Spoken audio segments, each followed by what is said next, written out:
Microsoft Excel file কিভাবে save করতে হয় সেটি আজকে দেখাবো।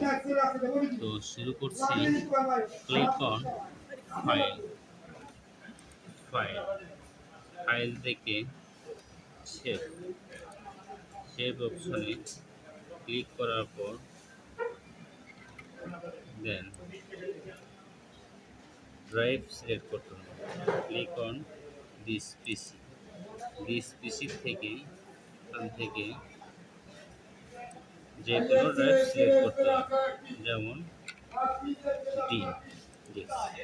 Double click, then file name, click on file নাম, ফাইল নাম,